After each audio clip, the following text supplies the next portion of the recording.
Welcome to Exhibition. And hello, Nicholas Harding. Hello, Richard. Good to be here. Very good to see you there. Your exhibition is Landscape and Birds at Olsen Gallery in Sydney. There are a range of different landscapes, different locations, but some of them are very specific. Let's go straight away to a very particular place, Bratchana. Bratchana Riverbed Light is the work. Yes. And Bratchana is in the Flinders Ranges, a wonderful place. Yes, it's a region I was attracted to for the light, or initially, probably the what's the word? The myth of the light. When you went to the Flinders Ranges and you found yourself in Bratchana, in the Bratchana riverbed, was the light what you were expecting, or was it a myth? No, it was more spectacular than I could ever have imagined. Initially, that it wasn't Bratchana that I discovered that, and it was in Wilpina, which is just around the corner, in Wilpina Pound. And it was wattle season, and so the wattle was going off everywhere, which was bringing enormous bursts of abundant yellow and gold to the landscape. But there was this resonance in the light where the sun, which was very intense, and it's a very dry light. It's a thing that has a lot to do with it. There's very little moisture in the air. And the light was hitting the dirt and then lighting the under limbs of the trees, which gave them a different kind of presence and life and energy to what I normally experience out the north coast of New South Wales, which is more of a top-heavy kind of light. So the undersides of trees are more in shadow, but here they were all filled in with light. Well, you mentioned Wilpina and you mentioned wattle as well. Take us to Wilpina wattle light and scrub. That Wilpina painting, just a bit of a view of a random piece of scrub. And I did a slightly larger painting of the same subject last year. And I just was drawn back to it because I just loved the way it contained light and untidiness, really. And that all feeds back into the painterly nature of the thing, because paint is, unless you really severely control it, is a very we all control it to some degree, but I like to let it do quite a lot of its own kind of business. It gets scabby and blistery and smooth and silky, so it has all these different kind of natures to it that a landscape can evoke. Going to that other location, from the dry air of the Flinders to the much moister subtropical air of the New South Wales north coast, Yeagle Pandanus scrub is a beautiful, large ink on paper work. Give us a sense of the mechanics of making those works, because it's a very physical process. It looks like a very physical process. Very physical. It's very time consuming. There's a lot of resistance involved, pushback from the medium, which is a thing I think that's one of the things that attracted to me at working out that process in the first instance, was it resisted a natural facility to draw. It gave me some kind of pushback, which I liked, and I thought I could wrestle something from. And once again, initially I was doing those works of urbanscapes around where I live here in the inner city of Sydney. And I was very influenced by a number of things. In the art sense, I was very influenced by the way Frank Auerbach and Leon Kossoff were drawing, and they'd just wear the paper out, trying to push to an image, push the matter and the medium to an image. But you do quite a bit of damage often to the paper. Oh, I ruined the paper. Yeah, I ruined the Whiteley thing. I did what the drawing is something Whiteley said that's very, very astute, was that a drawing was a good way of ruining the integrity of a white piece of paper, something to that effect. And I do a lot of ruinous work on the paper. And so when I'm working with the paper, I'm using just ink. I have three things. I have, or four things. I have a bucket of water. I have a pure carbon black ink, a sort of a dark water mix of the ink, and then a light wash of the ink. And I use these old broken palette knives, like nibs, like penned nibs, nib pens. And I've got emery cloth. So I flay the paper first. I take off that kind of finished surface, which I find too hard and uninteresting. And underneath there's a sort of strata of softer, whiter surface, which takes a tone very well. But what it does is I find there are tones, and the way I sort of push everything together, the paper actually gets pulled into the drawing process. It's not just a passive receiver for the mark. It's actually a more comprehensive and satisfying experience. I just love what it can do.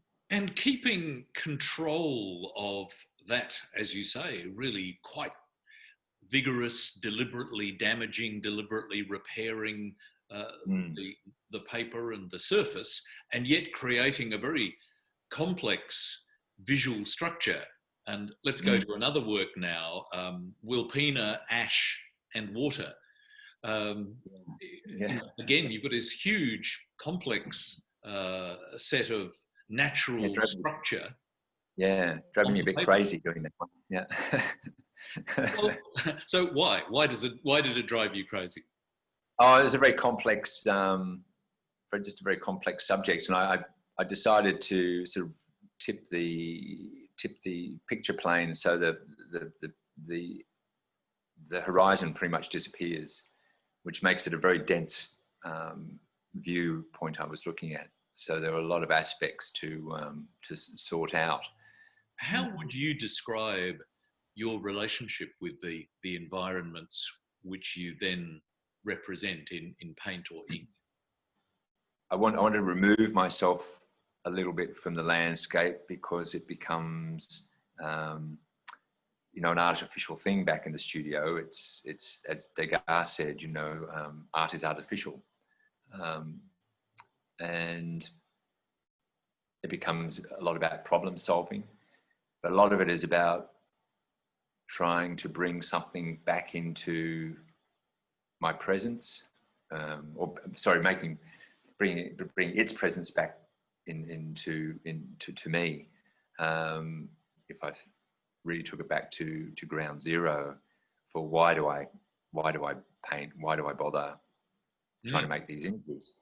And I think a lot of that comes back to when I was a kid and I was growing up, and I just loved pictures and I loved paintings, and my parents were terrific. They took us to galleries and they had books and prints up. And that really improved my life, and it invigorated me and stimulated me to make things and to try things and think a particular way. And so now I'm trying to communicate that, and hopefully somewhere someone will get the same kind of response I got, and it will do something to embellish or create an avenue in their life that will be rewarding for them. That's very much what's in my landscape.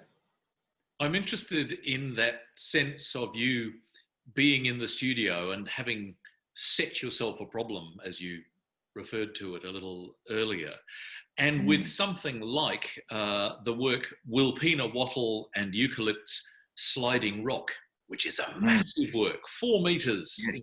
That's for me the largest thing I painted. Yeah. So what is it like to be in the studio and set yourself a task like that? And then how do you go about the process of resolving that task? Well, that was, it's a very exciting prospect. And there's a lot of forethought that's gone into it. And I don't think I could have made a work like that without the benefit of this device that we're working on now, which is a laptop. So to create a maquette, I don't know if you've ever seen James Rosenkist, the American pop artist, ever painting a picture, but he'd work out and he'd make a little maquette of the thing and then grid it and then transpose it. So I'm working out the composition, and as I'm doing that, I've also got the benefit of having done a lot of smaller work, and over that time have put together a sense of the palette, so the colour.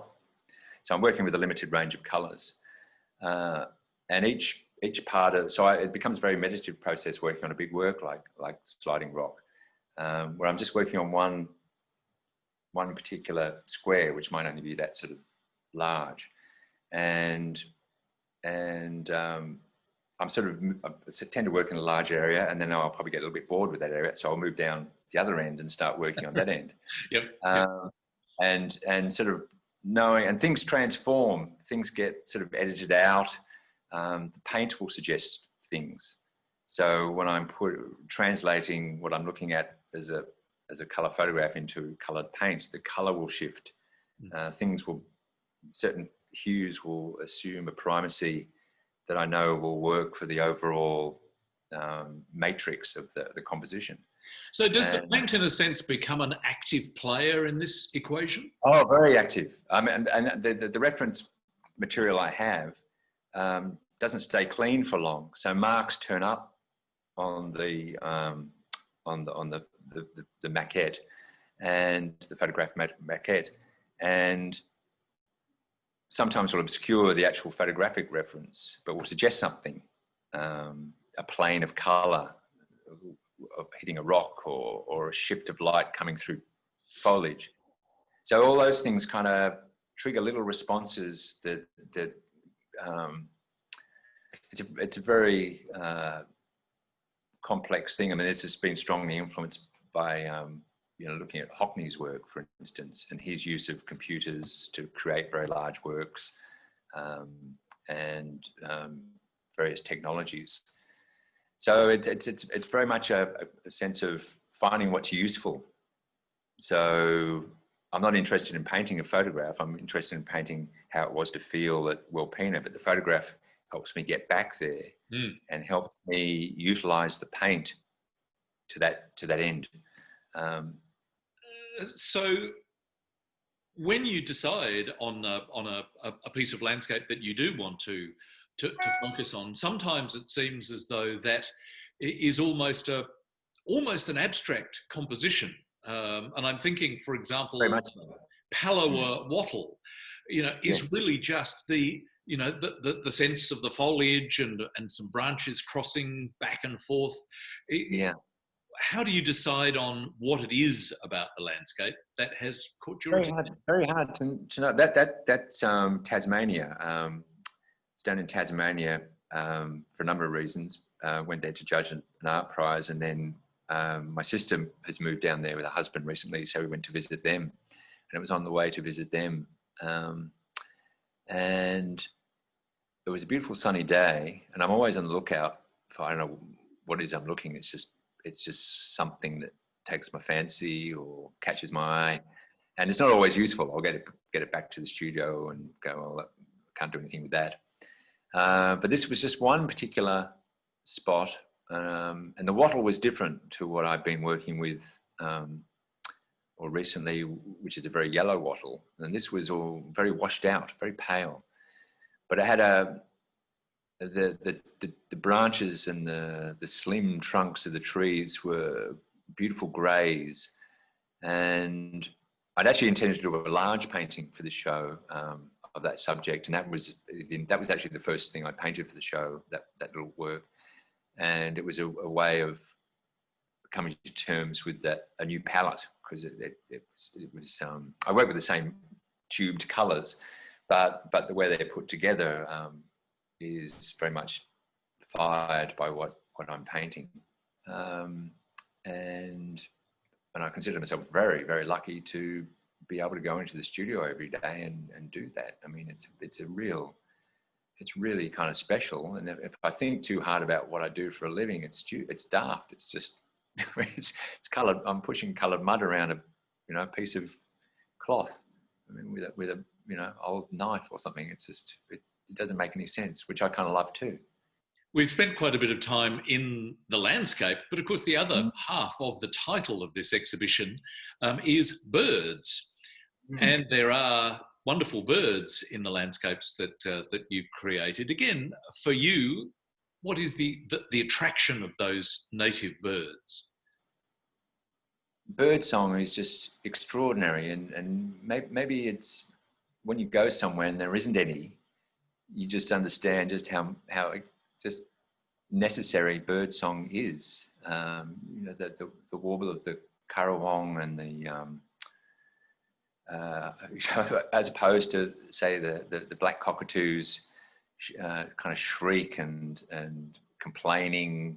Outside our house in Newtown, for about 3 or 4 months of the year, there's bottle brushes there, very mature bottle brushes that get cut back ferociously every year by the council because they're under power lines, and so that really encourages blossoms and fresh growth.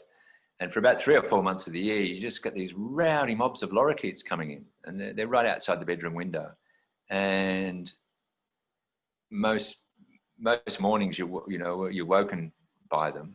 That sense of the birds in their natural environment is captured beautifully in these works. And going to, for example, black cockatoo Banksia.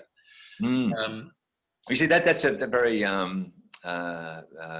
sort of fairly banal incident. I was over having a skin check in Neutral Bay, and I parked my car down where you can park it for more than 5 minutes, and under a big Banksia. And I came back and I saw the car first, and it was just covered in tree. There were like limbs and, cones and shredded stuff all over it and around it. And then one of them squawked, and because the tree was very low and close to the car. And there they were just tearing bits off the tree. They're big birds, those yellow-tailed black cockatoos. They're up at Woolley on the far north coast, where we often go, you get them reeling around, and they often find the spindliest branch at the top of an old melaleuca or whatever that was way too spindly for their body weight, and they sort of, they sort of swaying as they try to keep their balance on top. And they're always moaning about something, that kind of scratchy way they do. I'd like to wrap up today by talking about completely different creatures in their environments. And behind you on the walls, there are wonderful drawings of humans in their environment. Tell us what's happening there. Well, they're recreations from my many theatre sketchbooks. So since 2013, I've been lucky enough to go in and draw rehearsals for various productions when I wasn't needing to be in the studio painting. And so over the last couple of years, my wife Lynn and I, she used to be an art director on magazines. She art directed this book, a selection of drawings from 11 productions. So this is the book called From the Wing. So a very handsome production it is. I've got a copy here. There it is. That's it. It's a very large volume. It's 312 pages.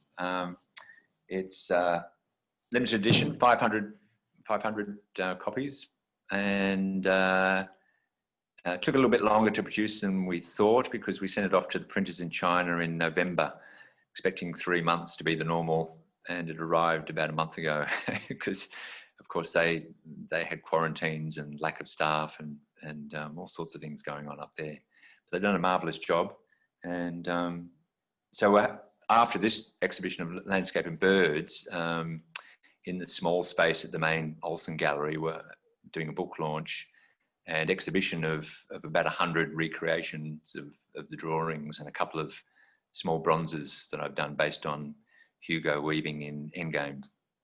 again, having spoken about how strange my job is, actors, they go, stand up there and make, just pretend to be someone for a while, a couple of hours, and we happily watch that, and isn't it? That's another marvelous thing, it's a fabulous thing, and to watch them put that together, which is what these drawings do. They're not a narrative of the play or anything that's being drawn. They're an immersion in their creative process. Those tentative steps when they're learning their lines and trying to get into the body language and the form of the narrative and the text. It's a great thing to watch over 6 weeks and be able to draw it. It really is.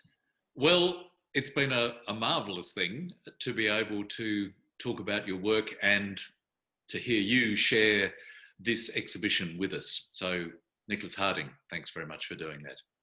Thanks for the opportunity, Richard. Thank you. It's been a pleasure.